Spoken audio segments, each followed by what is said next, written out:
Okay, so today's the best day ever. I'm not sure how the updates are going, but radiator's partially in. I got to make some hose connections. I've got the Terminator X's finished, hooked up. I've got it injectors, coils, everything's plugged in, everything's wired up. Now I'm going to cheat and tell you the truth. I've already had this running, but today is the first day I've had it running. I got my Lone Wolf 2000. Let's see. Let's plug the battery in.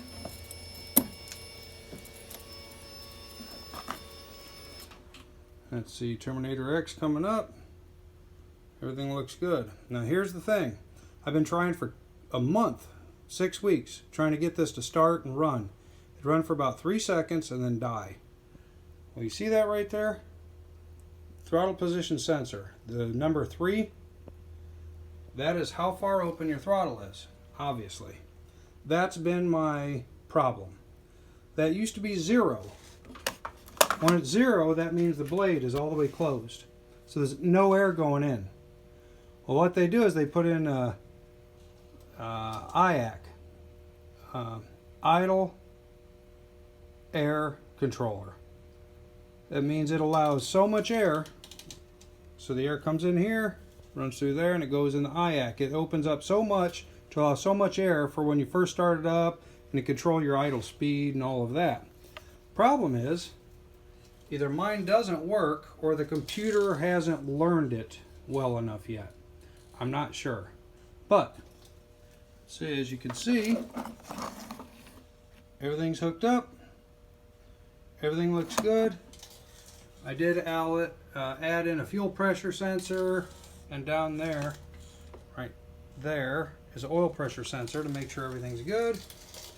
And so, you want to hear what this thing sounds like? It's a lot quieter than I thought it would be. I got my Lone Wolf 2000. I should just be able to pull the trigger, and there it goes. You ready? Let's hear it run.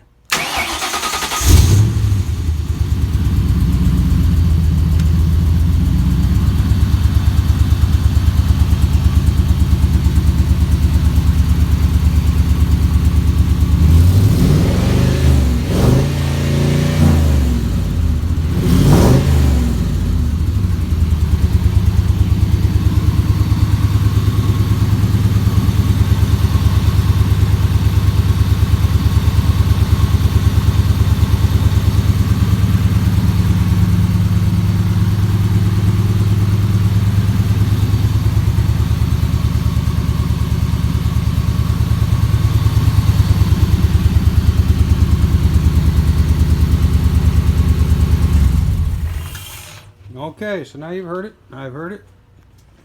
That has been a real pain in the butt. But to find out that all I had to do was bend that tab just a little bit to get 3 or 4% off my computer, to show it's open just enough to let idle air in, so when you first start it up, it gets it. That's supposed to do it. The idle air control. It didn't do it. So we did it manually. I bent that tab back just a hair, and this thing fires right up. Can you believe that? A month and a half trying to get this thing to run. The good side. Everything works back there with the fuel pump. The fuel pump's kicked on and off by a line coming off of the Terminator X. So I've got all the inputs that I need. The Terminator X will kick my fans on and off, or fan. That's going to be the fan. And that's an aluminum cover that'll go on the radiator when I get all that finished up within the next week. So, let's see. Here's what else we got. I've got back here, I picked up a relay. This is an outside relay. This there's, it's water resistant. I'm not going to say waterproof because you never want to stick these underwater. But water resistant. I'm going to mount it back here. That way the fuel pump kicks on, or the Terminator X triggers this at very minimal power. and I'll run a real good hot line back here, a fused hot line back to the fuel pump. That way I always get that 12, 13, 13 and a half volts. So it's always running at peak. If I ever go to a higher or a more powerful fuel pump and bigger injectors or anything like that, which is always possible, it's plug and play. I'll be able to upgrade it very quickly. Of course, got the fuel pump, fuel filter running all up front.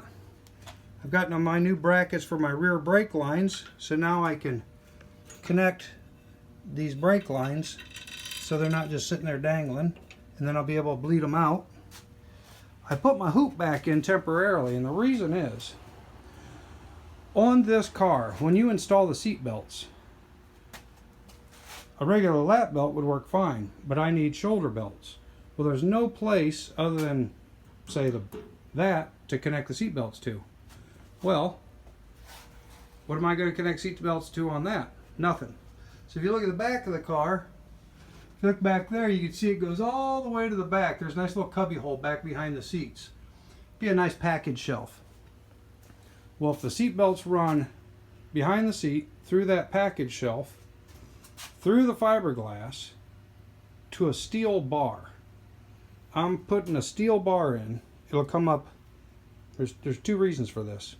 It'll come up off the shock mount, right here, flat, go all the way across and come down and mount on the other one.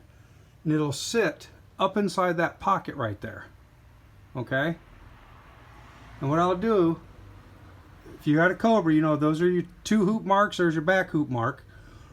That steel bar will go just above the top of that hoop and go over and come down. And what that's going to do is two things. One, it'll strengthen between the two shock towers.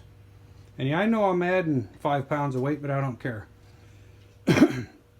That will give me a solid steel plate to mount my seat belts to. So I come through the fiberglass, get those nice little slides, those little chrome round ones, slot, go right through the back of that. Seat belts will come up right through the back and connect right to the steel bar going across here. And if I ever have to unhook them, I just come up under the car and release them here. I don't have to go through the back. A couple of set of Simpsons or something like that. But that's what's going to make the big difference, is having a good solid steel mount. So if you got a classic motor carriage or a fiber fab, and you're wondering where to hook your seat belts to other than just connecting them to the bolts under the seat, doing a lap belt, if you want to come back here, there is no solid place. You know, there's nothing up here. That's just fiberglass. And you don't want to connect your seat belts to fiberglass, obviously. So we'll cut some slots. We'll run the seat belts through, or maybe even come off the steel bar and have a flat plate steel come through with a hook on it. You know, bolt to the bottom of the bar so I can get to the bolts. Flat plate pops out through and into this and pops into here. So that way, when you're in the back of the car, I could just clip those belts on there, you know, with the little, the little hook connector, and do a ring, do a hook connector, and then I can come off of both of them down here and then go, of course, my lap belt connector of 4-point. So that's the way I'm going to do it. I think that's better because, you know, if you have a lap belt and you hit something, your face is going right into that wheel, windshield, that kind of thing. So I want to stay here because you never know. So that's the deal. Everything else is going really well. Brakes are all done except for those two little clips. Then I can bleed those out. I'll probably do those today or tomorrow. So the brakes will be done. This is running. I've got to make my hose connections. I've got some stuff coming in the mail. This is the high spot, so I'm put the filler cap here. I'm going to actually take this, probably going to take this radiator out and take it to a shop and have them fill that hole. Take that radiator cap off, flatten it out, fill the hole, and then use this as my high spot. Because if you see here, if I remove that cap, because I don't really need it, and I'll put the filler right there in line. If I put it up there, that's my high spot, and then I'll have the leg coming off of there, you know, the overflow. Because I got an overflow up here somewhere. If you look up here, there's my overflow. See? Overflow goes in the bottom, and that way it's a nice cool tube sitting there mounted somewhere beside the radiator or on the firewall or on the sidewall or something like that. But I'll have that, and that will be better, because I'd rather have that than some sort of weird plastic, you know, like the one that came with these 4.3s. Let's see if I can reach down here and grab this. You guys remember these? Here's the plastic one. It came with a 4.3. Now, that's pretty modern looking. The problem is, if you buy the nice steel one or stainless steel one or aluminum one that's very, you know, 65 Cobra, aside from the fact that yes, it does look good, the problem is that's another thing that takes up more weight and more space. And I don't want more space taken up. I want to be able to get to everything. And instead of having to get that sitting right up there in my way, because I also have a plan. I have my intake runner. Now I don't have to have that MAF sensor. I have a, I'm using the internal computer has a manifold air pressure sensor. So I don't need anything in line, all right? So I might run this tube, come around and come back here and try to make a connection there. So the hood scoop is here. But you see that whole line goes all the way around. If I do a nice sheet of aluminum, capture all the air that can be coming in here, go through a filter housing, and then build a, you know, kind of like a turkey pan here that's going to work, maybe just right here, a small turkey pan that sits on top of this, that's mounted, that intake does a U-turn, comes back into, and I'm actually pulling the fresh air out of here. The nice little drain for water, right? Little drain pops up for water, but in case you get caught in the rain. But I think that's the way to go. You know, put a nice lip around the inside of it, so if water comes in, it catches, it pools, it runs out instead of going, you know, in there. So probably lose this, put some sort of a turkey pan filter housing in here that'll mount to that. But I'll do that after the body's on, because then I'll know the distance between the hood and the engine and all that. But now that this is running, I'm not far from putting the body on. So this has been a long road. It's been 2 years. 2 years next month. So a year and 11 months. Here's my brakes. There's one reservoir. Line triggers down, picks up front brake, rear brake, and clutch, hydraulic clutch. So I know there's a lot of people say, well, you know, you should have them all separate and all that. Really? I mean, if one fails, you're going to feel it immediately.